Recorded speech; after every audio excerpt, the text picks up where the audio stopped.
அணி சேவல் என பாடும் பணியே பணியாய் அருள்வாய் தேடும் கயமாமுகனை செருவில் சாடும் தனியானை சகோதரனே.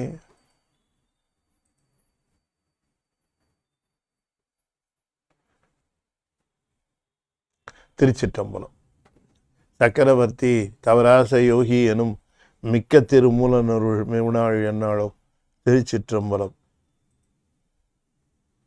தென்னாடுடைய சிவனே போற்றி, என் நாட்டவர்க்கும் இறைவா போற்றி, ஏகம்பத்துறை எந்தாய் போற்றி, பாகம் எண்ணூறு ஆனாய் போற்றி, பராய்த்துறை மேவிய பரனே போற்றி, சிராப்பள்ளி மேவிய சிவனே போற்றி, அண்ணாமலையம் அண்ணா போற்றி, கண்ணாரமுத கடலே போற்றி, காவாய் கனக திரளே போற்றி, கைலை மலையானே போற்றி போற்றி, வெற்றிவேல் முருகனுக்கு அரோகரா. திருச்சிற்றம்பலம்.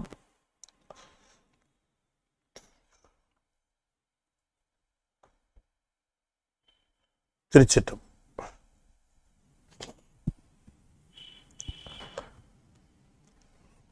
அண்ட சராசரங்களுக்கெல்லாம் அதிபதியாக விளங்கக்கூடிய முருகப்பெருமானுடைய ஒப்பற்ற பெருங்கருணையினாலே சென்னை ஐசிஎஃப் அருள்மிகு கமலவநாயர் சத்சங்கம் மிகச்சிறப்பாக நிகழ்த்தி கொண்டு வருகின்ற திருமந்திர ஞான வேள்வியிலே 9ஆம் தந்திரத்தில் சிவரூபம் என்பது பற்றி நாம் தொடர்ந்து சிந்திப்பதற்கு திருவருள் கூட்டியிருக்கிறது. 9ஆம் தந்திரத்தில்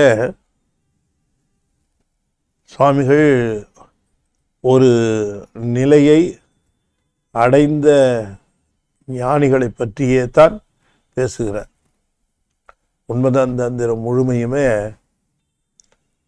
அந்த உயர்ந்த நிலையை அடைந்த பிறகு அவர்கள் இந்த உலகில் எவ்வாறு அவர்களுக்கு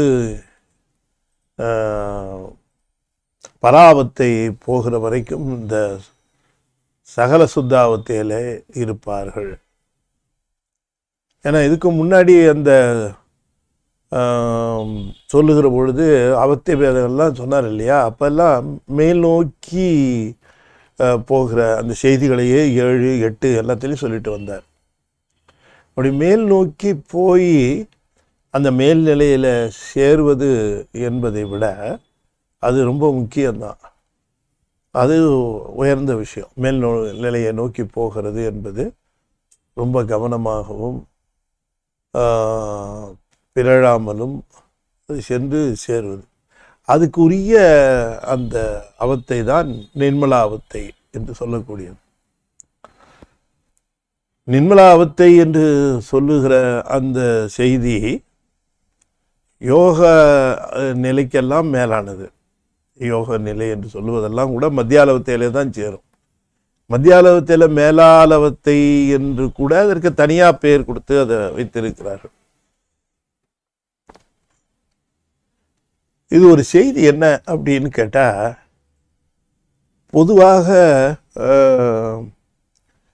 இந்த ஆன்மீக நிலையில நிற்கிறவர்கள், ஆன்மீக நிலைக்கு வருகிறவர்கள், பரம்பொருளினுடைய அந்த தன்மையை புரிந்து கொண்டவர்கள், பரம்பொருளினுடைய கருணையை தெரிந்து கொண்டவர்கள், பரம்பொருளை அடைய வேண்டும் என்ற அந்த நிலைக்கு வந்தவர்கள், அவர்களுக்கு ஓரளவு செய்திகள் புரிந்த பிறகு அவர்கள் இந்த பரம்பொருளை அடைய வேண்டும் என்பதற்காக முயற்சி எடுத்து வருகிறார்கள். அதில் ரொம்ப ப்ராக்டிக்கலாக நாம் பார்த்தோம்னு சொன்னால், சரியை கிரியை என்று சொல்லக்கூடியதை விட யோகத்திற்கு அதிகமான காலம் தேவைப்படுகிறது. அதிக காலம், அதிக பிரயத்தனம், அதிக முயற்சி என்று சொல்லக்கூடியதெல்லாம் அந்த யோகம் என்று சொல்லக்கூடிய அந்த பயிற்சி, அந்த பாதத்திற்கு, யோக பாதத்திற்கு வேண்டப்படுகிறது. இப்போ நமக்கு சரியை கிரியை யோகம் ஞானம் என்று அந்த படிநிலைகள் 4 பாதங்களாக வைத்தாலும் கூட இந்த யோக பாதம் என்பது ஒரு பாதம்தான், அதுவும் ஒரு வழிதான். ஆனால் சரியை கிரியை எப்படி, அதாவது சகலாவத்தையோ அல்லது மத்தியாலவத்தையோ, அது போல யோகமும் மத்தியாலவத்தை தான். ஆகையினாலே யோகத்தை பற்றி அதிகம் கவலைப்பட மாட்டார்கள் சுதாவத்தை போகிறவர்கள். கிரியையிலிருந்து சுதாவத்தை போக முடியுமா, இல்லை யோகம் போயிட்டு தான் வர முடியுமா? நமக்கு ஒரு கேள்வி இருக்கு. சரியையிலிருந்து கிரியை போறது சரி, அது புரியுது நமக்கு. கிரியையிலிருந்து யோகம் என்று சொல்லக்கூடிய ஒரு நிலைக்கு பொதுவாக அங்கே போய் நிற்றல், அதில் பயிற்சி எடுத்துக்கொள்ளுதல், பிறகு அதிலிருந்து ஞான நிலைக்கு போதல் அப்படிங்கிற அந்த ஒரு விஷயத்தில் நமக்கு அதிகமான காலமானது வேண்டப்படுகிறது யோகத்திற்கு. ஒருவேளை இந்த கால அவகாசம் இல்லைன்னு வச்சுக்குவோம், அந்த கால அவகாசம் இல்லை.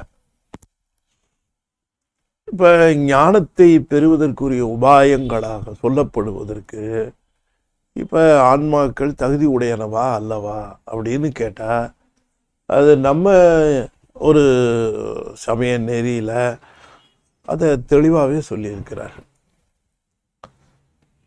நிர்மலாவத்தைகளில் யோகாவத்தையை பற்றி அதிகம் பேசலை. நிர்மலாவத்தைக்கு முன்னால் நிகழ்கிற யோகாவத்தையை பற்றி, யோகாவத்தை என்பது இந்த உடம்பு தூல உடம்பை நிலையானதாகவும் பழுது நீக்கியும் பத்திரமாகவும் நோயின்றியும் பாதுகாத்து கொள்வதற்குரிய பெரும்பான்மை உபாயங்களாக அதில் இருக்கின்றன. சரி, அது அந்த விஷயத்தில் அது ஏற்றுக்கொள்ளப்படக்கூடிய ஒன்றுதான்.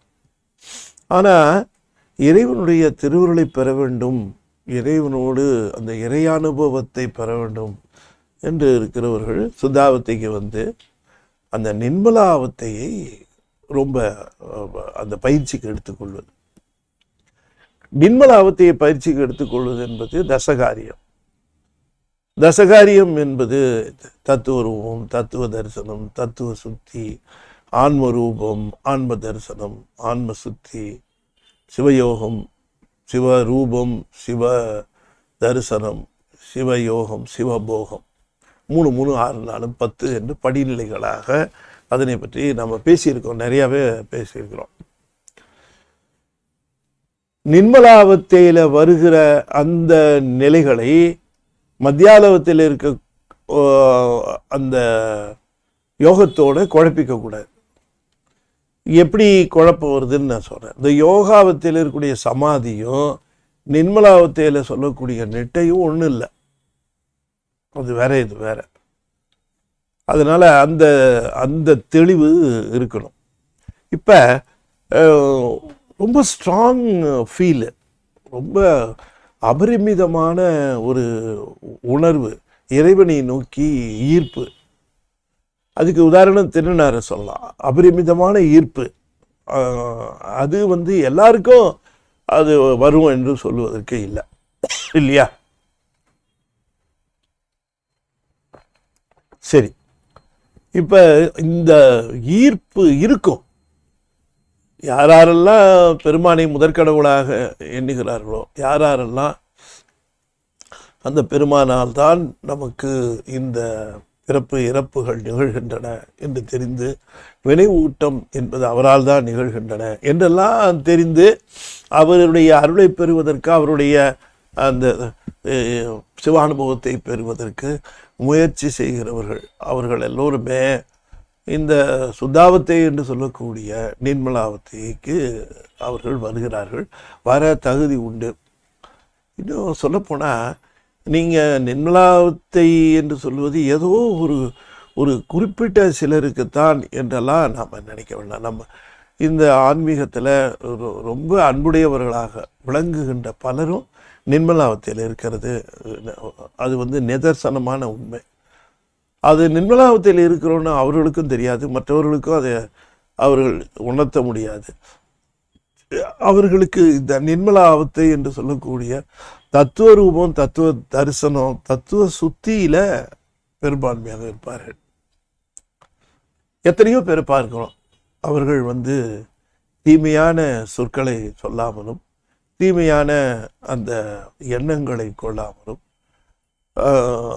இந்த உடம்பு இதனுடைய கருவிக்கரணங்களை எந்த காரணத்தை முன்னிட்டோ இதனை இந்த பிரபஞ்ச நோக்க வெறுப்பிற்காக பயன்படுத்தாமல் இருக்கிறவர்கள் எத்தனையோ பேர் பார்க்கலாம். அது நமக்கு தெரியாது. அது பார்த்தா அவர்கள் சாதாரணமாக நிறைய பேர் அதுக்கு உண்டு. அது அந்த தத்துவ சுத்தி என்று சொல்லக்கூடிய நிலைக்கு நிரம்ப பேர் வந்துடுவாங்க. ஆனால் அவர்கள் நிர்மலாவத்தையில் தத்துவ சுத்தியில் இருக்கிறார்கள்னு அவர்களுக்கு தெரியவே தெரியாது. இப்போ நான் தீட்சையை பற்றி பேசலை, அது ஒரு தனி ட்ராக், அதை விட்டுருங்க. நான் பேசுறது இங்கே நிர்மலாவத்தையை பற்றி பேசுகிறேன். ஏன்னா ஒரு முக்கியமான ஒரு செய்தி இங்கே அவர் குறிப்பிடுறார், சிவரூபங்கிறத. இப்போ இங்கே அவர் இந்த நிர்மலாவத்தை என்று சொல்லக்கூடிய அந்த அவத்தையில் அதையே பிடிச்சிக்கிட்டே அப்படியே மேலே போய் அவர்கள் அந்த சீவன் புத்தர்கள் நிலைக்கு வரைக்கும் வரவர்கள் உண்டு, போகிறார்கள். அப்படி சிவன் புத்தர் நிலைக்கு வருகிற வரைக்கும் வந்தவர்கள், சிவ அனுபவம் பெற்று நிற்கிறவர்கள், அவர்களுக்கு இனி எப்பொழுது பராபத்தை போவோமோ, அபரமுத்தியும் பரமுத்தியும் எவ்வாறு கிட்டுமோன்ற அந்த ஆர்வத்திலேயே அங்கேயே இருப்பார்கள். சரி, இப்போ என்னன்னு நான் திரும்ப திரும்ப சொல்றது அந்த விஷயம் என்னன்னு கேட்டால், கொஞ்சம் கொஞ்சமாக படிநிலைகளில் ஏறி போகிறது அப்படிங்கிற ஒரு ப்ராக்ரஸ். அந்த ப்ராக்ரஸில் தத்துவ சுத்தி முடிஞ்சு ஆன்ம சுத்தி முடிஞ்சு அவர்கள் சிவ யோகத்திற்கு வருவார்கள். ஆன்ம சுத்தி முடிஞ்சவனே சிவயோகத்திற்கு வருவதற்கு காரணம், சிவ தரிசனம் இருந்தால் தான் ஆன்ம சுத்தியே கிடைக்கும். அது நம்ம பார்த்தோம், அதுலேயும் கூட பின்னி பிணைந்திருக்கிறது. இப்போ என்னன்னு கேட்டிங்கன்னா, இதை சொல்கிறது 9 இப்படி கொஞ்சம் கொஞ்சமாக அப்படியே மேலே ஏறி போய் அந்த நிலைக்கு போனவர்கள், மிகவும் முயற்சி எடுத்து விடாமல் சென்று மேலே ஏறி போனவர்கள், அந்த இடத்திற்கு போனது ஒரு பெரிய சாதனையாக, அது ஒரு மிகப்பெரிய இறைவனுடைய கருணையினாலே அது கிட்டியதாக அவர்களுக்கு அது வாய்க்கும். ஆனால் அது முக்கியம் இல்லை. எது ரொம்ப முக்கியம்னா, அங்கே சஸ்டெயின் பண்ணுறது இருக்கு பாருங்க, அதுதான் முக்கியம். அதாவது மாணவர்களை கூட அதுதான் சொல்லுவாங்க. பொதுவாக படிக்கிற பொழுது மாணவர்கள் இப்போ ஒரு பரீட்சையிலையோ 2 பரீட்சையிலையோ அதிகமான மதிப்பெண்கள் படுத்து சிறப்பாக வர்றது பெருசு இல்லை. சஸ்டைனபிலிட்டி, அந்த கன்சிஸ்டன்சி, அது எப்பொழுதும் அதிலிருந்து விடுபடாமல் அதிலேயே நிற்றல், அதுதான் கஷ்டம். இன்னும் சொல்ல போனால், கொஞ்சம் முயற்சி எடுத்து இருக்கிற ஆர்வத்தில் விறுவிறுன்னு மேலே போயிடும். அந்த ஆர்வத்தில் மேலே போவோம், ஆனால் அங்கேயே நின்று நிலைத்து நிற்பது என்பது கடினம். அதனால தான் இப்போ 9 என்ன பேசுகிறாரு சாமி அப்படின்னு கேட்டால், சேர்ந்தவங்களை பற்றி தான் பேசுகிறார். பல தலைப்புகளில் நம்ம பார்த்தது எல்லாமே சேர்ந்ததுக்கு பிறகும் எப்படி சஸ்டைனபிலிட்டி எப்படி அப்படிங்கிறதான் பார்ப்பார். ஏன்னா சிவயோகம் போனவர்கள் சிவபோகம் போய் சிவபோகத்தை அனுபவிப்பார்கள் சீவன் முத்தர்கள். ஆனால் அது பர்மனன்ட் ஸ்டேட்டஸ் இல்லை. அவர்கள் again they have to come back, வந்துதான் ஆகும், கீழே இறங்கிடுவாங்க. சிவபோகத்தையே அனுபவித்தவர்கள் கூட கீழே இறங்கிடுவாங்க. ஏன் அப்படின்னு கேட்டா, இந்த சிவபோகத்தை அனுபவிக்கிற அவர்களுக்கு இன்னும் உடம்பு விடுபட்டு போகல, உடம்பு இருக்கு இன்னும். அது இந்த உடம்பு என்று சொல்லக்கூடிய ஒன்று இருக்க, அது கூட இருக்கிறதுனால அதை போல உபகாரமும் இல்லை, அதை போல உபத்திரமும் இல்லை உடம்பு. இந்த உடம்பு என்கிற ஒன்றை கொண்டுதான் பாசஞானம் பெற்று பிற பசஞானம் தாண்டி பதிஞானம் என்று வந்தது. இங்க இப்படி வந்தது தான், இல்லாட்டி ரூட்டு கிடையாது. தத்துவங்களை தனக்கு வேறாக நீக்கிக் கொள்வது எப்பன்னா, தத்துவங்களோடு இருந்து பெற்ற பாச ஞானத்தினால தான். இல்லைன்னா எப்படி அது அப்படியே கிடக்கும், அந்த ஆணவத்திலேயே கிடக்கும். ஆகையினாலே உடம்புங்கிறது ஒன்று இருக்கு. இந்த உடம்பை தத்துவங்களை விட்டு நீங்குதல் என்பது பிராக்டிக்கலாக இதை விட்டு போறதுன்னு அர்த்தம் இல்லை. அந்த பற்றிலே நீங்குவது, பற்றிலே நீங்கு நிற்பது. அப்படி போனது மேலே போய் சிவானுபவம் அனுபவித்த பிறகு திரும்பவும் சிவயோகம் வந்துருச்சுன்னா, சிவபோகம் போனது சிவயோகம் வந்துருச்சுன்னா, அங்கே எல்லாரையும் போலவே தான் இந்த உலகம் நோக்கத்திற்கு வந்துவிடும். நோக்கத்திற்கு வந்து தான் தீரும். இந்த கண்ணை முடிக்க முடியாது, காதை புத்திக்க முடியாது. நம்ம அந்த உலகம் கண்ணுக்கு முன்னால் இருக்கும். இது வரைக்கும் நமக்கு ஏற்பட்ட தொடர்புகள் அத்தனையும் நிற்கும். எங்கே போகும்? தாண்டி சிவயோகம் சிவபோகத்துக்கு போயிருந்தப்ப அவையெல்லாம் விடுபட்டது போல இருந்தாலும் எல்லாமே பர்மனெண்ட்டாக விடுபடாது. சிவபோகம் போய் ஆனந்தத்தை அனுபவித்து சிவானுபவம் பெற்று வந்தாலும் கூட விடாது. அது தொடர்பு இருக்கத்தான் செய்யும். அந்த தொடர்பு உடம்போடு இருக்கக்கூடிய தொடர்புகள் அது நிற்கத்தான் செய்யும். இதை எப்படி அவங்க ஓவர் கம் பண்ணுவாங்க? அதைத்தான் பேசுகிறார். இங்கேருந்து கிளம்பி கீழேருந்து கிளம்பி மேலே போனதை இது வரைக்கும் பேசினவர் மேலே இருந்து கீழே வந்தால் என்ன செய்வாங்க? இதுதான் அந்த சாப்டர். வேற ஒன்று மேலிருந்து கீழே வரமாட்டாங்கன்னு, வரத்தான் செய்யணும். அது எல்லாருமே வருவாங்கங்கிற. அப்படி வருகிற பொழுது அந்த நிலையில் அவர்கள் எவ்வாறு தம்மை காத்து கொள்வார்கள் அல்லது எவ்வாறு அவர்கள் தம்முடைய நிலையை பார்த்து கொள்வார்கள் அப்படிங்கிறத சொல்கிறார். அப்படி சொல்லுகிற பொழுதே நமக்கும் பொதுவான அந்த அறவுரை அறிவுரையும் சொல்கிறார். இப்போ திரும்ப திரும்ப சுவாமி பல இடங்கள்லையும் வலியுறுத்தியிருக்கார். இங்கே கூட என்ன வலியுறுத்துகிறாருன்னா, ஈசனை காண்பது என்பது, அவரை உணர்வது என்பது இந்த ஒரு வழியை தவிர வேறு வழி கிடையாதுங்கிறார். அதை நம்ம ப்ராக்டிக்கலாக புரிஞ்சுக்கணும். அதை எந்த ஒரு வழியை தவிரன்னா, அவர் அறிவுக்குள்ள அறிவாக விளங்குகிற பொருள். இந்த அறிவுக்குள் அறிவாக இருப்பதை, அறிவுக்குள் அறிவாக உணர்வதை தவிர வேறு எந்த வழியிலையும் சிவத்தை உணர்தல் என்பது வாய்ப்பு இல்லை. இதை அடிப்படையாக தெரிந்து கொள்ள வேண்டும். ஏன்னா அங்கதான் அவர் பிரியாம இருக்கிறார். உலகம் முழுக்க அவருடைய வியாபகம் இருக்கிறது. எல்லாமே அவருடைய இயக்கம்தான். எல்லாமே நிகழ்கிறது. பாரோடு விண்ணாய் பரந்த எம் பரனே பற்று நான் மற்றிலேன் கண்டாய் சீரோடு புலிவாய் சிவபுரத்து அரசே என்று சொல்லுவதிலே எல்லா பொருள்களிலும் இருந்தாலும் அவர் அங்க அவரை அனுபவ நிலையில பெற முடியாது. அதை ரொம்ப தெளிவா ரொம்ப நுட்பமா நமக்கு விளக்குகிறார். எப்படி ஈசனை உணர்தல்? நம்ம சாதாரணமாக ஒரு அப்பர் சுவாமியுடைய பாட்டை, அற்புதமான பாட்டை, நம்ம பல முறை அதை பார்த்துருக்கிறோம் அந்த பாடலை. ஆனாலும் கூட அது என்ன சொல்லுகிறது அப்படிங்கிறத நம்ம ஆழமாக இந்த திருமந்திரத்தை பார்க்கிற பொழுது தெரிகிறது. சொல்ற,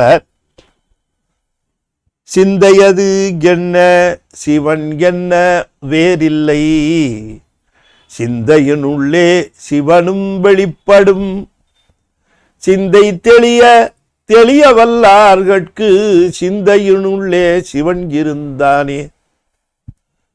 சிந்தையது என்ன சிவன் என்ன வேறு இல்லை, சிந்தையினுள்ளே சிவனும் வெளிப்படும். சிந்தை என்று சொல்லுவது பசுவினுடைய அல்லது ஆன்மாவினுடைய அறிவு. அந்த அறிவு. சிந்தை அது என்ன சிவன் என்ன வேறில்லை. சிந்தை என்று சொல்லக்கூடிய சீவனுடைய அல்லது பசுவினுடைய அறிவு, சிவன் என்கிறது வேறு வேறு இல்லை. அறிவுக்குள் அறிவாக இருந்து அறிவுறுத்துகின்றவன்.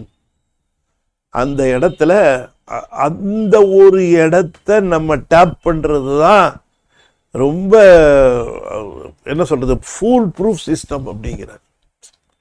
நீ அவரை பார்க்கணும்னா இந்த இடத்துல தான் நிச்சயமாகவும் கட்டாயமாகவும் உறுதிப்படவும் காண முடியும் என்று கூறுகிறார். ஏன்னு சொன்னா ஆன்ம அறிவை விட்டு அவன் நீங்குவதே இல்லை. ஆன்ம அறிவுக்கு அறிவாக இருந்து அந்த அறிவு தெளிவதற்கும் அது அனுபவப்படுவதற்கும் அது தெரிந்து கொள்வதற்குமாக அதன் உள்ளே இருந்து அறிவித்து வருகிற அவன் அறிவிலிருந்து வேறுபடாமல் அத்துவிதமாக கலந்திருக்கிறான். இந்த அத்துவித கலப்பத்தான் நம்ம உண்மையான அத்துவிதமாக பார்க்கணும். அத்துவிதங்கிறது என்னன்னு கேட்டா, சிந்தையது என்ன சிவன் என்ன வேறில்லை, ரெண்டு வேறு வேறு இல்லை.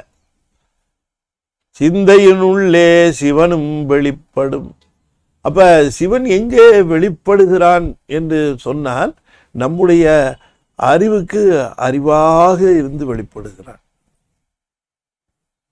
சிந்தை தெளிய வல்லார்கட்கு சிந்தையினுள்ளே சிவன் இருந்தானே.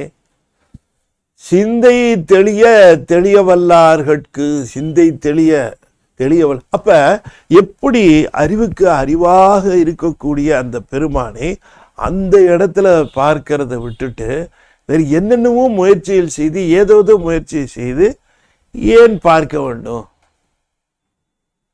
எதுக்கு பார்க்கணும்? எதுக்கு அந்த முயற்சிகள்? இங்கே பார்க்கலாமே. இந்த முயற்சி நிர்மலாவத்தைங்கிறது அதுதானேங்கிறாரு. நிர்மலாவத்தைங்கிறது பேர் என்னென்னவோ ஸ்டெப்பு பேரெல்லாம் சொன்னாலும் கூட இது என்ன அப்படின்னு கேட்டா, அவரை பார்க்க வேண்டிய இடம் எதுன்னு தெரிஞ்சு போச்சு. பார்க்க வேண்டிய இடம் எதுன்னு தெரிஞ்சு போச்சுன்னா, நம்முடைய அறிவுக்குள்ள அறிவாக இருந்து பிரியாமல் இருந்து நம்முடைய அறிவை செலுத்தி கொண்டு இருக்கிற அந்த பரம்பொருளை அறிவுக்குள்ள அறிவாக இருப்பதை காண வேண்டும். அது எப்ப நிகழ்கிறது அப்படின்னு சொன்னா, சிந்தை தெளிய இந்த அறிவு இருக்கிறதே, நம்முடைய அறிவு அது தூய்மையாக அது மிக தூய்மையான நிலையில தெளிய வல்லார்கட்கு இந்த சிவம் தன்னைத்தானே வெளிப்படுத்தி கொள்ளுகிறது.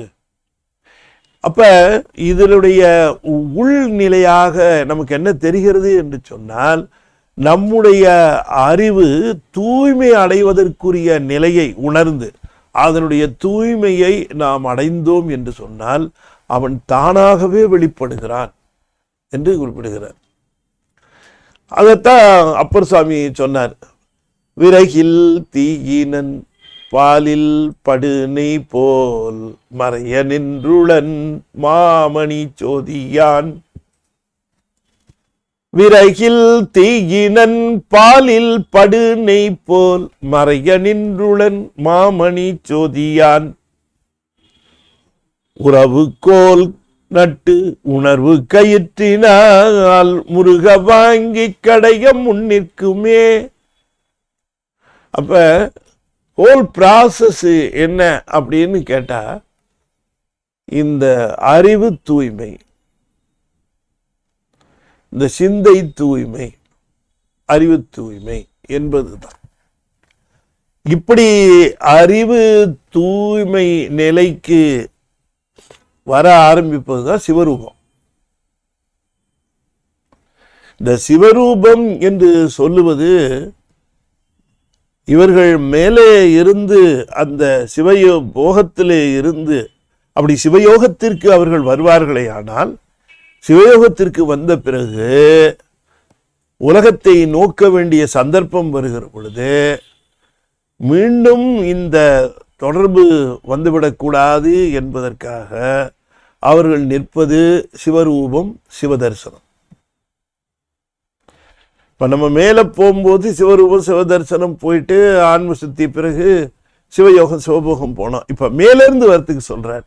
சிவபோகம் சிவயோகம் வந்தவர்கள் சிவரூபமும் சிவதர்சனமும் அவர்கள் கடைப்பிடிப்பார்கள் அப்படிங்கிற. சரி, அப்ப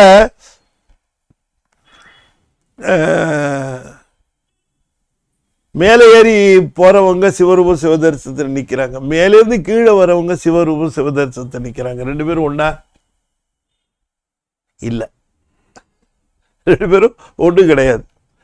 அதனால பல விஷயங்கள் ஒன்று போல தோன்றுகிற எல்லாரையும் ஒன்று போல நினைத்து விடக்கூடாது. திருக்கோயில் போறாங்க, திருக்கோயில் போகிறவர்கள் அத்தனை பேரையும் ஒரே பக்குவம் உடையவர்கள் என்று நாம் கருதி விட முடியாது. திருஞான சம்பந்தரும் திருக்கோயிலுக்கு வராரு, திருநாவுக்கரசரும் திருக்கோயிலுக்கு வராரு, நம்மளும் தான் திருக்கோயில் போறோம். எல்லாம் ஒரே நிலையில அவங்க திருக்கோயில் வர்றதும் நாம திருக்கோயில் வர்றதும், இப்ப நாம சிவரூபம் சிவதரிசனம் போறதும் அவங்க சிவரூபம் சிவதரிசனம் வர்றதும் ரெண்டும் ஒன்றா? அப்படி இல்லை என்று சொல்லுகிறார். எனவே மேலிருந்து சிவயோகத்தில் வருகிறவர்கள், சிவபோகம் சிவயோகத்துக்கு வருகிறவர்கள் அதிலேயே நிற்க மாட்டார்கள். நீ இப்போ பார்த்தீங்கன்னா நம்ம மணிவாசக பெருமான், அருணகிரிநாத பெருமான், இவங்க எல்லாருமே அந்த சிவானுபவம் பெற்று அதில் இருக்கிறவர்கள் விடுபட்டு வெளியில் வருவார்கள். வெளியில் அந்த உலக நோக்கில் அவர்கள் இருக்கிற பொழுது தான் அந்த பிராரத்தமாக பல்வேறு செயல்களை அவர்கள் அனுபவிப்பார்கள் இல்லையா? அப்பர் சாமியை கொண்டு போய் சுண்ணாம்பு காலையில் போடுறாங்க, அப்புறம் கடலில் அப்போ அவருக்கு அது அவருடைய எண்ணம் என்னன்னு கேட்டிங்கன்னா, அறிவுக்கு அறிவாக இருக்கக்கூடிய அந்த சிவரூப சிவ தரிசனத்திலேயே விளங்குவார். அப்போ அவர் இருக்கக்கூடிய சிவரூப சிவ தரிசனம் அவங்க கீழே இறங்கி வந்துட்டாங்க. இப்போ மேலே அவர்கள் அப்போ அவங்களும் அந்த சிவரூப சிவ தரிசனமும் இல்லையா, திருக்கோயில் போய் நின்று பதிகம் பாடுகிறார்கள். இப்போ நம்மளும் போகிறோம் கோயிலுக்கு முன்னாடி பதிகத்தை பாடுகிறோம். ஸ்டேட்டஸ் ஒன்றா? இல்லை. அருள் பெற்று அவங்க பாடினார்கள், நம்ம அருள் பெறுவதற்காக பாடுகிறோம். ரெண்டுக்கும் வேறுபாடு உண்டு.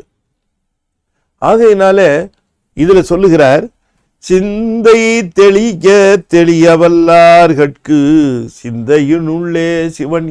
அதனால அவங்களுக்கு இந்த கீழே இறங்கி வருகிற பொழுது, அவர்கள் இந்த உலகத்தை பார்க்கிற பொழுது, அவங்க சிந்தையில தன்னுடைய அறிவுக்கு அறிவாக இருந்து தம்மிடமிருந்து விடுபடாமல் நீங்காமல் இருக்கிற இடம் அதுதான் என்று தெளிவாக உணர்ந்து அந்த சிந்தையை தூய்மையாக வைத்துக்கொண்டு அங்கேயே தரிசித்துக் கொண்டிருப்பார்கள் என்று குறிப்பிடுகிறார். சிந்தையது என்ன சிவன் என்ன பேரில்லை, சிந்தையினுள்ளே சிவனும் வெளிப்படும். அங்க வெளிப்படும், அது அங்கதான் அது வெளிப்படும். சிந்தை தெளிய தெளிய வல்லார்கட்கு, சிந்தை தெளிய அந்த சிந்தையை தூய்மை அடைய வைக்கிற அந்த அளவுக்கு சிவம் வெளிப்படும். அது வெளிப்பட்ட பிறகு அதனுடைய அனுபவம் அவர்களை இந்த உலக நோக்கிலே இருந்தாலும் கூட அவர்களை அந்த பிராரத்தம் தாக்காதபடி பார்த்து கொள்ளும்.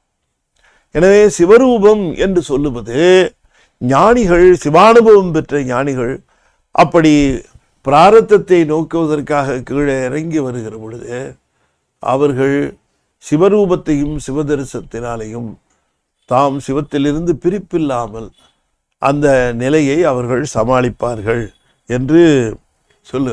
எனவே அவர்கள் எப்போ இருந்தாலும் சிவரூப நிலையிலிருந்து வழுவாமல் இருப்பார். சிவரூப நிலை என்பது தூய சிந்தையிலே சிவம் இருப்பதை உணர்தல். அதுதான் சிவரூபம் என்று சொல்லக்கூடியது. அதனால தான் தொடர்ந்து சொன்னார்,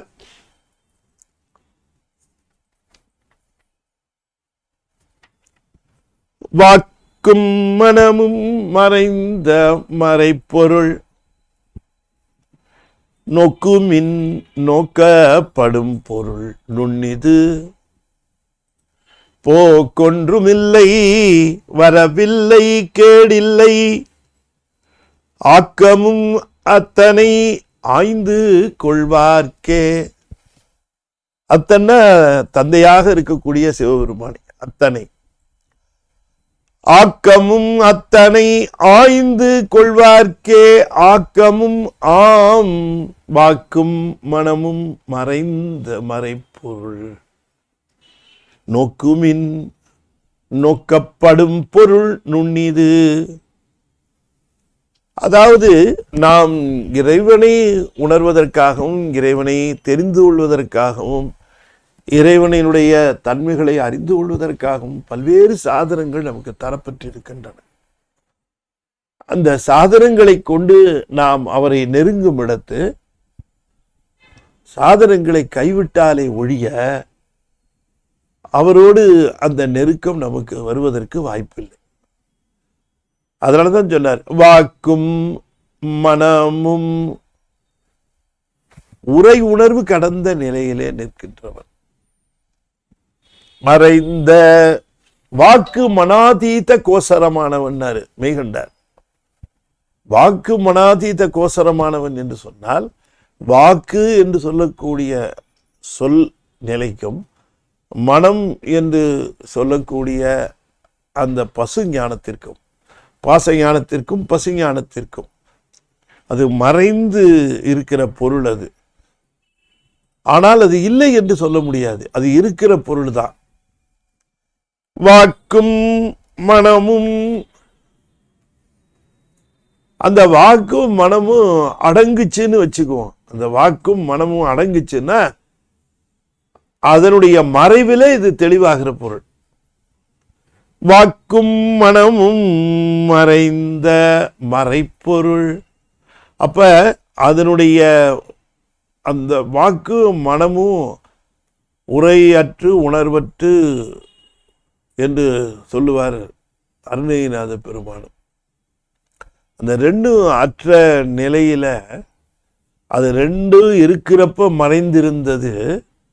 இப்ப அது ரெண்டும் மறைகிற நேரத்துல அது வெளிப்படுகின்ற நிலைக்கு வருவார். மறைப்பொருள் நோக்குமின் நீங்கள் அதனை உணரலாம். அது ஒரு உள்ளீடான பொருள், அதாவது அறிவுக்கு அறிவாக இருக்கிற பொருள், ரொம்ப நுட்பமானது. அதனை உணர்வது எப்பொழுது என்று கேட்கிற பொழுது ஞானிகள், அதனால மேலிருந்து கீழே வருகிறவர்கள் அறிவுக்கு அறிவாக இருக்கிற அந்த பொருளை அறிவுக்கு அறிவாகத்தான் பார்ப்பார்களே தவிர வாக்கும் மனமும் பயன்படுத்தி கொண்டு அவர்களுடைய வழிபாடு அமையாது. இப்ப நமக்கு தொடக்க காலத்தில் நமக்கு வழிபாட்டிற்காக வாக்கு பயன்படுகிறது, மனம் பயன்படுகிறது, இவையெல்லாம் நமக்கு வழிபாட்டிற்காக பயன்படுகிறது, உண்மைதான். ஆனால் இது ஒரு எல்லை வரைக்குமே அது அந்த அழைத்து செல்லுமே தவிர சாதனங்களை விட்டாலே ஒழிய சாதனை சாத்தியமில்லை. இந்த சாதனங்களை பற்றி கொண்டு நிற்கிறவர்கள் அது தமக்கு சாதனமாக வந்ததே தவிர சாதிக்கிற பொழுது இந்த நுண்ணியதாக இருக்கக்கூடிய பொருள் அவற்றால் அகப்படாமல் தூய்மைக்காக அகப்படுகிற பொருளாக அது விளங்குகிறது.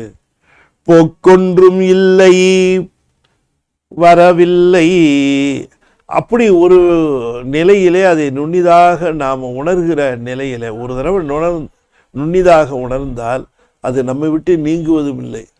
அது புதிதாக வந்தது என்று சொன்னால் அப்படி வரவில்லை, அது கேடில்லை, அதற்கு என்றைக்குமே அழிவில்லாத நிலையும் உண்டு, கேடில்லை. ஆகையினாலே இந்த பொருளை நாம் அருளினால் நோக்க வேண்டுமே தவிர, அருள் என்று சொல்லுவது சிவயோகத்திலே சிவபோகத்திலே அருள் நிலையும் ஆனந்த நிலையுமாக இருக்கக்கூடிய அந்த நிலையிலே அருள் என்பது எப்பொழுது நிற்கிறது என்று சொன்னால் சிவரூப சிவ தரிசனத்திலே தான் அருள் நிலை நிற்கும். எனவே சிவரூபம் என்று சொல்லுவது எல்லாவற்றையும் அருள் நிலையிலே காண்பதுதான். அதைத்தான் சிவரூபம் என்று சொல்லுகிறார். சிவரூபம் என்பது அருள். சிவரூபம் வந்த பிறகு உங்களுக்கு ஆன்ம தரிசனம் கிட்டும். ஆன்ம தரிசனம் வந்த பிறகு சிவ தரிசனம் வரும். சிவ தரிசனம் வந்த பிறகு ஆன்ம சுத்தி நிகழும். இப்படிதான் நம்ம பார்த்திருக்கிறோம். ஆகையினாலே அருளினுடைய ஒளியினாலே இந்த சிவரூபம் என்று சொல்லுவது, சிவரூபம் தோன்றுவதற்கு அவர்கள் எந்த காரணத்தை முன்னிட்டும் அந்த உயர்ந்த அந்த நிலையிலிருந்து அவர்கள் இறங்கி வருவார்களேயானால், உலகை நோக்கக்கூடிய நிலை வறுமையானால், எக்காரணத்தை முன்னிட்டும் ஞானத்தையும் பசுஞானத்தையும் கொண்டு பார்க்காமல் திருவருளை கொண்டு மட்டுமே பார்ப்பார்கள். அப்படி திருவருளை கொண்டு மட்டுமே பார்க்கிற அந்த நிலைக்குத்தான் சிவரூபம் என்று பெயர். ஆகையினாலே அவர்கள் அந்த ஞானிகள் தங்களுடைய சிவானுபவத்திற்கு இடையீடு நிகழ்ந்து அவர்கள் சிவயோகத்திற்கு வந்து அவர்கள் இந்த உடல் இருக்கிற வரைக்கும் பிராரத்தத்தை அவர்கள் இங்கே சந்திப்பார்கள். இதை திரும்ப திரும்ப நம்ம சுவாமி வலியுறுத்துகிறார். பிராரத்தம் என்று சொல்லுவது எல்லோருக்கும் பொது. பிராரத்தத்தை சந்திக்கிற விதம் எது என்று கேட்டால் அருளின் வழியிலே தான் அதனை சந்திக்க வேண்டும். ஆகையினாலே தாய்மானவர் கூட சொல்வார், அருளாலே எதையும் பார் என்றான் அத்தை அறியாதே சுட்டி என் அறிவாலே பார்த்தேன். சுட்டி என் அறிவாலே பார்த்தது பாசஞானமும் பசுஞானம். அருளாலே எதனையும் பார் என்றான். குருநாதர் சொன்னார், எதையும் அருளாலே பார். அருளாலே பாருங்கிறது என்ன அப்படின்னு கேட்டா, இதெல்லாம் திருவருளுடைய விளைவு என்று பார்த்தார். அருளாலே எதனையும் பார் என்றான் அதனை அறியாதே சுட்டி என் அறிவாலே பார்த்தேன். இருளான பொருள் கண்டதல்லால் கண்ட என்னையும் பாரேன் தோழி. எல்லாம் இருளா பார்த்தேனே தவிர, ஏன்னா ஆணவம் மேலிடும். அருளை தவிர பாசஞானமும் பசுஞானத்தினாலே காணுகின்ற அந்த பொருள்களை நானே அறிந்தேன், எனக்கே தெரிந்தது, நானே விளங்கி கொண்டேன், எனக்கே இது விளங்கிற்று என்றெல்லாம் அது சொல்லக்கூடிய நிலையிலே இருப்பதினாலே அது இருள் தான். அது இருளாக பொருள் கண்டது அல்லால் கண்ட என்னையும் காணேன் அடித்தோழி கண்டிலன் என்னே அடித்தோழி. அம்மா கூட சொல்லுவாங்க, அருளே உலகெல்லாம் ஆழ்விப்பது ஈசன் அருளே பிறப்பறுப்பது ஆனால் அருளாலே மெய்ப்பொருளை நோக்கும் விதி உடையேன் எஞ்ஞான்றும் எப்பொருளும் ஆவது எனக்கு. திருவருளாலே எல்லாமே நிகழ்கிறது என்று பழக்கப்படுத்தி கொண்டு வருகிற பொழுதே நமக்கு சாதனமாக வருவது பதிஞானம். பதிஞானமாக இருக்கக்கூடிய திருவருளிலே தோய்வதுதான் சிவயோகம். ஆகையினாலே கீழே இறங்கி வருகிற பொழுது சிவா போகத்தை அனுபவித்து கீழே இறங்கி வருகிற பொழுது பிராரத்தத்தை சந்திக்க வருகிற பொழுது சிவயோகத்தில் இருக்கிற பொழுது அந்த திருவருளை கொஞ்சமும் விட்டு விலகாமல், அதனை விட்டு எங்கும் சற்றும் விலகாமல் அந்த திருவருளிலேயே நிற்பதுதான் சிவரூபம். எதுவுமே திருவருள் இன்றி நிகழாது, எதுவும் திருவருள் இன்றி இங்கே சாத்தியமில்லை என்று நிற்றல். ஆகையினாலே இது நம்முடைய அறிவுக்கு அறிவாக இருந்து வெளிப்பட்டு நமக்கு அனுபவம் தந்த அது வேறு எங்கும் செல்ல முடியாது, அது அங்கேதான் இருக்கிறது என்று உணர்ந்து அறிவுக்கு அறிவாக இருக்கிற அந்த பொருளை விலகாமல் அருளாலே எதனையும் பார்த்தல். வாக்கும் மனமும் மறைந்த மறைப்பொருள். வாக்கும் மனமும் இருக்கிற வரைக்கும் மறைந்திருந்த பொருள்னு அர்த்தம். வாக்கும் மனமும் இருக்கிற வரைக்கும் மறைந்திருந்தது. பாசஞானமும் பசுஞானத்திற்கு அகப்படாது. பாசஞானமும் பசுஞானமும் நிற்பது மத்தியாலவத்தை. அது இருக்கிற வரைக்கும் இது மறைந்து இருந்தது. மறைந்த மறைப்பொருள் உள்ளீடான நுட்பமான அந்த பொருள் நோக்குமின். அது அப்படி இருக்கக்கூடியது, நோக்கக்கூடியது தான் உன்னுடைய அறிவு. எப்ப அறிவு தூய்மையாகிறதோ அந்த தூய்மையான உடனேயே அந்த அறிவுக்கு அது தென்படும். அதைத்தான் திரும்ப வலியுறுத்துகிறார். நாம் எந்த முயற்சியும் செய்ய வேண்டியதில்லை. செய்ய வேண்டிய முயற்சி அறிவை தூய்மை செய்தல். இந்த அறிவு தூய்மை என்பதுதான் அருளில் தோய்தல். அதுதான் அந்த அருளில் தோய்தல். அருளில் தோய்தல் என்று சொன்னால் நம்முடைய அறிவுக்கு அறிவாக அதிலே சிவம் இருக்கிறது என்று உணர்ந்து, அது அறிவிக்கவே யாம் அறிகிறோம் என்று உணர்ந்து, இந்த அறிவை நான் தூய்மையாக வைத்துக் கொள்வது என்பது அவருடைய இச்சையே என்னுடைய இச்சை, அவருடைய செயலே என்னுடைய செயல், அவருடைய ஞானமே என்னுடைய ஞானம் என்று சற்றும் அவரிடமிருந்து விலகாமல் பிறழாமல் எல்லாம் அவருடைய கருத்துப்படியே இங்கே நடக்கிறது, நடக்க முடியும் என்று உணர்ந்து நோக்குமின் நோக்கப்படும் பொருள் நுண்ணிது. அது ரொம்ப நுட்பமான பொருள். அது அந்த நுட்பமான பொருள், நோக்கப்படும் பொருள், உன்னால் நோக்கப்பட்ட பொருள் மிகவும் நுட்பமானது. அது ஒரு தடவை நீ நோக்கிவிட்டால் அது உன்னை விட்டு நீங்குவதில்லை, போக்கொன்றும் இல்லை. அதனை உணர்ந்த பிறகு அன்னே உன்னையல்லால் ஆர் துணை எனக்கு என்று கேட்பது பொருள் அதுதான். அத்தா உன்னையல்லால் இனி யாரை நினைக்கேனே என்று கேட்பதெல்லாம் அதுதான். அல்லது அந்த போக்கொன்றும் இல்லை, அது புதுசா வந்துதானா? இல்லை, வரவில்லை. அதுக்கு ஏதாவது அழிவு உண்டா? இல்லை, கேடு இல்லை. ஆக்கமும் அத்தனை ஆய்ந்து கொள்வார்க்கே. அப்படிப்பட்ட அந்த அத்தன் என்று சொல்லக்கூடிய பெரும்பொருளை ஆய்ந்து, அறிவுக்கு அறிவாக இருக்கக்கூடிய பொருளை ஆய்ந்து கொள்பவர்களுக்கு எல்லா ஆக்கமும் உண்டு. எல்லா ஆக்கம் என்று சொல்லுவது அவர்களுக்கு பிராரத்த வினையினாலே வரக்கூடிய துன்பங்கள் எதுவும் வாய்ப்பதில்லை. அந்த ஆக்கமும் என்று சொல்லுவது அந்த பிராரத்த வினையினாலே வரக்கூடிய அந்த நிலைகளிலிருந்து விடுபடுகிற ஆக்கம் அவர்களுக்கு வரும். ஆக்கமும் அத்தனை ஆய்ந்து கொள்வார்க்கே என்று அதனை குறிப்பிடுகின்றார். தொடர்ந்து இந்த சிவரூபத்தை அவர் சொல்லுவதற்குரிய முக்கியமான காரணம் நான் முதலியே சொன்னேன் உங்களுக்கு.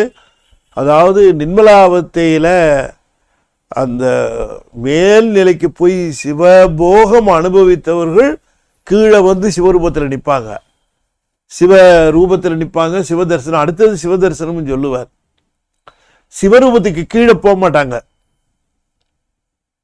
அதுதான் முக்கியமாக நம்ம கவனிக்கணும். சிவரூபத்திற்கு கீழே அவர்கள் செல்லுவதில்லை. சிவரூபத்துக்கு கீழே போறதுன்னு சொன்னால் தத்துவ சுத்திக்கு போகிறதோ அல்லது ஆன்ம ரூபத்திற்கு போகிறதோ எல்லாம் கிடையவே கிடையாது. சிவரூபத்திலேயே நிற்பார்கள். அதுதான் அவர்களுடைய எல்லை. அந்த சிவரூபத்தில் வந்து நின்று திருவுருளாகவே எல்லாவற்றையும் பார்த்தல், தன் அறிவுக்கு அறிவாக இருக்கக்கூடிய திருவுருளையே சார்தல், இதுதான் அவர்கள் குறிப்பிடுகின்ற அந்த சிவரூபம். ஆகையினால அதனை தொடர்ந்து சொல்லுகிறார் இந்த 3வது பாடல்ல. பரநாய் பராபரனாகி அப்பால் சென்று உரனாய் வழக்கர ஒன் சுடர்த்தானாய். பரநாய் பராபரனாகி அப்பால் சென்று உரனாய் வழக்கர ஒன் சுடர்த்தானாய். தரனாய் தனாதன ஆரறி ஒன்னா அரணாய் உலகில் அருள் புரிந்தானே.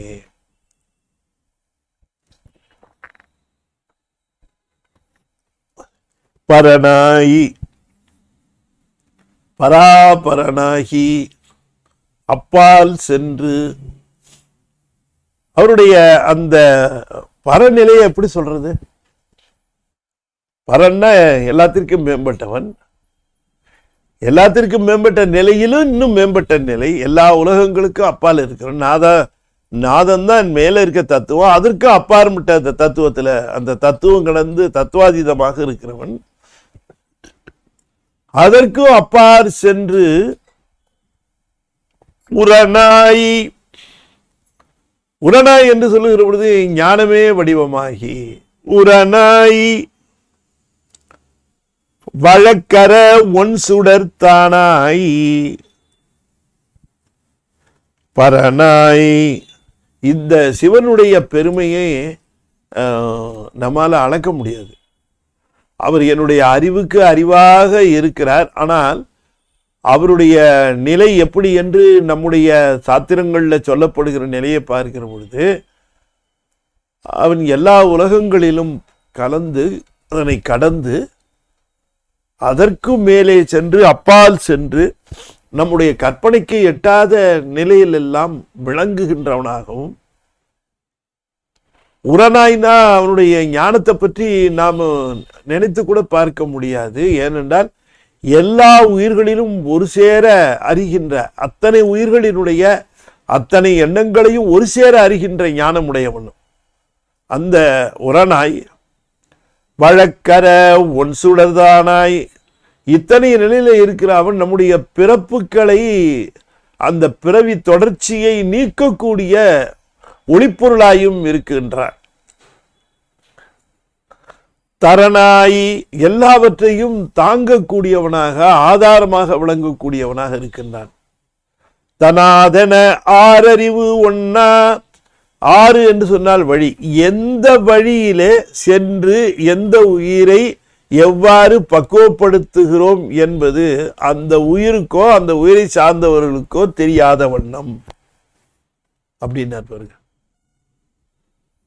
என்ன சொல்றாருன்னா, ஒரு உயிரை பக்குவப்படுத்த வேண்டும் என்று நினைக்கிற பொழுது அந்த உயிரை பக்குவப்படுத்துகிற வழி என்ன வழி என்பதை அந்த பக்குவப்பட போகின்ற உயிருக்கோ அல்லது என்னை சார்ந்த மற்றவர்களுக்கோ தெரியாதபடிக்கு அவன் ஒருவனே அறிந்த வண்ணமாக அந்த உயிரை பக்குவப்படுத்துகிறான். அப்படின்னா ஒவ்வொரு உயிரையும் ஒவ்வொரு விதமா பக்குவப்படுத்துறான்.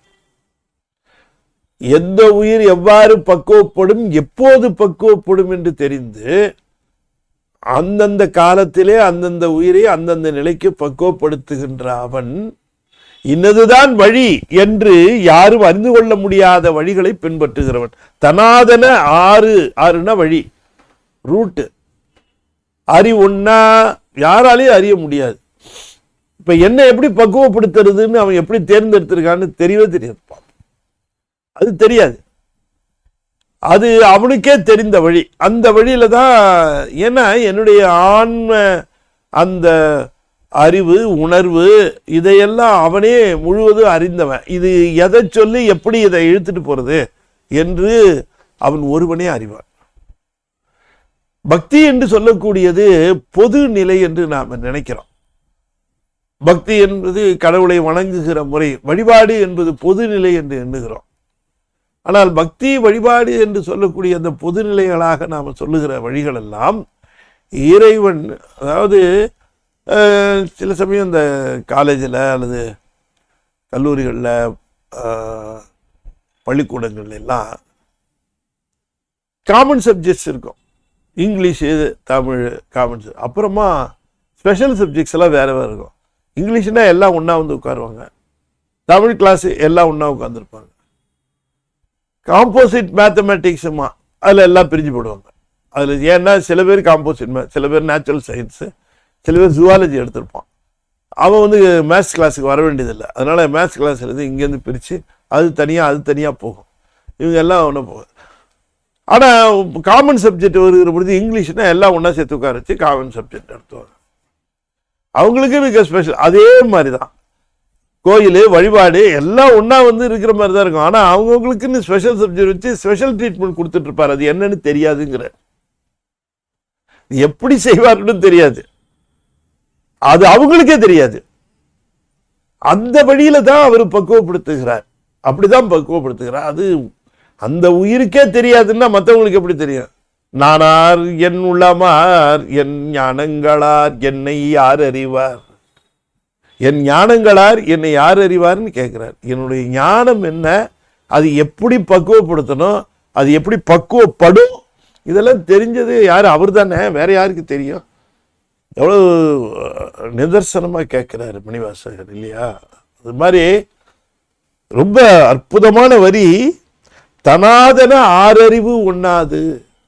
ஆறு அறிவுனா 6ன்னு அர்த்தம் இல்லை, 6னா வழின்னு அர்த்தம்.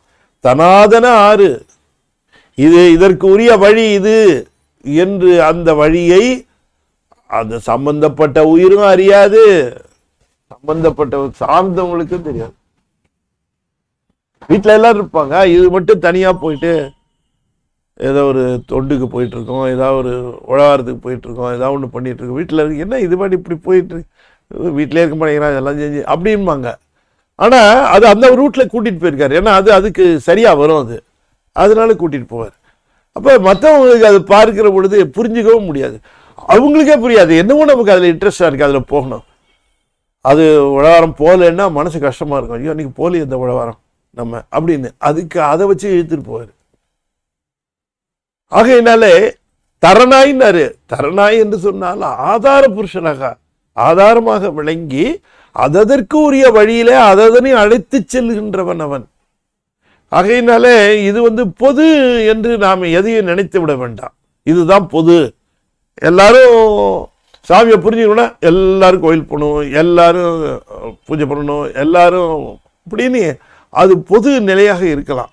ஆனால் அவரவர்களுக்கு உரிய நிலை அந்த சிவம் அறியும். அதுக்கு அடிப்படையாக ஒன்று அந்த சிவத்தின் மேலே தீராத அன்பும் காதல். அந்த அன்பும் அந்த இதுவும் we have to develop. அது தோன்றுவதற்கு அவருடைய சொல்லனாத உபகாரம்.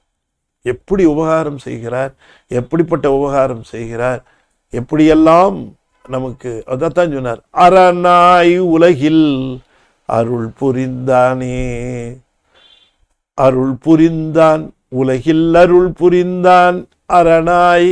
இந்த இடத்துல அரணாய்ங்கிறது பாசத்தை கொஞ்சம் கொஞ்சமாக அரிக்கின்றவனாய், அப்படியே கொஞ்சம் கொஞ்சமாக ஆய்ந்தாய்ந்து அறுப்பான்கான்னாரு அப்பர் சுவாமி.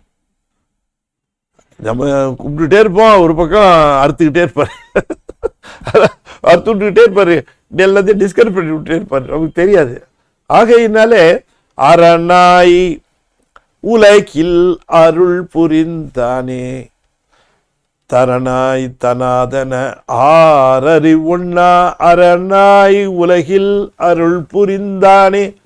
எப்படிப்பட்ட நிலையிலோடு பரனாய் பராபரனாகி அப்பால் சென்று நினைச்சு பார்க்க முடியுமா? இவரை போய் பார்க்கணும்னா நினைச்சு பார்க்க முடியுமா? எவ்வளவு சிரமத்துக்குள்ளாய் போய் பார்க்க வேண்டிய ஒரு பொருள் அறிவுக்கு அறிவா இங்கேயே அப்படின்னா எது சுலபம் இல்லையா? அது கேட்குறார். உண்மை அவருடைய நிலை இயல்பு நிலைன்னு பார்த்தா, சொரூப நிலைன்னு பார்த்தா அது ரொம்ப சிரமம். அதனால தான் சிவஸ்வரூபத்தை பார்க்க முடியாது, சிவரூபத்தை பார்க்கலாம்.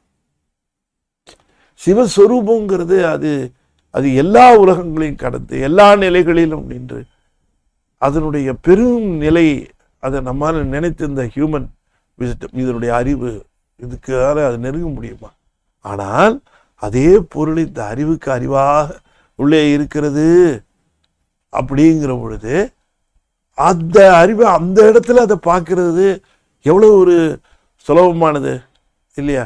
எல்லா இடத்துலையும் விரிந்து பறந்து இருக்கக்கூடிய பெரும்பொருளாக இருக்கிற அவரு இல்லையா, தனக்கு இங்கே தன்னுடைய அறிவுக்கு அறிவாக இருக்கிறவரை தன்னுடைய அறிவு தூய்மையில பார்க்க முடியும்னா அதுதானே சிறந்த வழியா இருக்க முடியும். அதனால சிவரூபம் அப்படிங்கிறது சிவஸ்வரூபத்திலிருந்து சிவரூபமாக, சிவரூபங்கிறது என்ன? சிவஸ்வரூபமாக இருப்பதை சிவரூபமாக உணர்தல். நமக்கு சிவரூபமாக உணர்ந்து அவருக்கு பிறகு சிவ தரிசனம் பெற்று அப்புறம் நுட்பத்துக்கு போகும். ஆகையினால இந்த சிவரூபம் என்று சொல்லுவது பெரும் நிலையில இருக்கக்கூடிய பெரும்பொருளாக இருக்கக்கூடிய அத்த பரனாய் பராபரனாகி அப்பால் சென்று உரனாய். ஞானம்னா அப்படிப்பட்ட ஞானம், ஒரு சேர அறிதல், ஆற்றல் கேட்டால் சொல்லனாத ஆற்றல், எல்லாவற்றையும் ஒரு சேர இயக்குகிற ஆற்றல். நீ இந்த உலகத்தினுடைய அந்த ஃபோர்ஸை நினைச்சு பாருங்க. நீ என்னென்னவோ அதில் சயின்ஸ் படிக்கிறோம், அதில் தெரிஞ்சுக்கிறோம், எதோ பண்ணுறோம். ஆனால் அதனுடைய அந்த ஆற்றல், இந்த ஒரு புவனத்துக்கு இவ்வளவு ஆற்றல், இந்த ஒரு புவனத்தில், இந்த ஒரு அண்டத்தில், இந்த புவனத்தில் இப்படிப்பட்ட ஆற்றல், இத்தனை கோலங்கள் இப்படி இருக்கு. இப்ப இந்த மாதிரி இவ்வளவு பெரிய ஆற்றல் உடைய ஒருவனை, எல்லாவற்றிற்கும் ஆதாரமாக இருக்கிற ஒருவனை நீ அருளினாலே பற்றி கொள்ளலாமே, அந்த அருளை பெறலாமே. எனவே சிவரூபம் என்பது அருளினால் அவனை உணர்தல் தான். அதை உணர்ந்து கொண்டு நிற்பார்கள். மிகப்பெரிய பொருளாக அவருடைய அனுபவத்தை பெற்றிருந்தாலும் கூட சிவன் அருளாலே நின்று சிவன் அருளை தன்னுடைய அறிவுக்கு அறிவாக இருக்கக்கூடிய அந்த அருளை உணர்ந்து அவன் அருளாலேயே எதையும் நோக்குகிற அந்த நிலையிலிருந்து பெறாமல் இருப்பதே சிவரூபம் என்று சொல்லுகிறார் என்று சொல்லி இந்த அளவிலே இந்த சிவரூபத்தை நிறைவு செய்து இனி அடுத்து தொடர்ந்து சிவ தரிசனம் சொல்ல இருக்கிறார். அதையும் நாம் சிந்திப்போம் என்று சொல்லி இந்த அளவிலே இதனை நிறைவு செய்யும் முகமாக 5 எழுத்தை 5 முறை ஓதுவேன். நண்பர்கள் தொடர்ந்து ஓத வேண்டும் என்று திருவடி பணிந்து வேண்டிக் கொள்கிறேன். ஓ நம சிவாய. ஓ நம சிவாய. ஓ நம சிவாய. ஓ நம சிவாய. ஓம் நம சிவாய. திருச்சிற்றம்பலம். அன்பர்களே, ஞானத்திரள் பத்திரிகைக்கு உங்களுடைய நல்ல ஆதரவு எப்பொழுதும் வேண்டப்படுகிறது. ஞானத்திரள் பத்திரிகைக்கு ரொம்ப சந்தாதாரர்களை நீங்கள் சேர்க்க வேண்டும். இது உங்கள் பத்திரிகை தான். நீங்கள் ஏதோ அவங்க பத்திரிகைக்கு நம்ம போய் கேட்குறதால் இது உங்கள் பத்திரிக்கை. நீங்கள் வாசகர்கள்னு உங்கள் பத்திரிக்கை தான். நம்ம சைவ சமயத்தினுடைய கொள்கைகளை தெளிவாக பரப்புகின்ற இந்த நூல் நம்முடைய நூல். ஆகையினால இந்த பத்திரிகைக்கு உங்களுடைய நல்ல ஆதரவு, அதில் வருகிற கட்டுரைகளுக்கு உங்கள் நல்ல ஆதரவு, இவற்றை நான் வேண்டி கேட்கின்றேன். அதனை நீங்கள் தந்து பெரும் உபகாரம் புரிய வேண்டும். திருமுறைகளுக்கு நீங்கள் உபகாரம் செய்கிறீர்கள் என்பது அதற்கு பொருள் என்று சொல்லி இந்த அளவிலே இதனை நிறைவு செய்து மீண்டும் நாளை மாலை மிகச்சரியாக 6:30 மணிக்கு சிவ தரிசனம் என்பதிலே நாம் திருமந்திரத்திலே சந்திப்போம், தொடர்ந்து சிந்திப்போம் என்று கூறி விடைபெறுகிறேன். நன்றி, வணக்கம். திருச்சிற்றம்பலம். தென்னாடுடைய சிவனே போற்றி, என் நாட்டவர்க்கும் இறைவா போற்றி, வெற்றிவேல் முருகனுக்கு அரோகரா. திருச்சிற்றம்பலம்.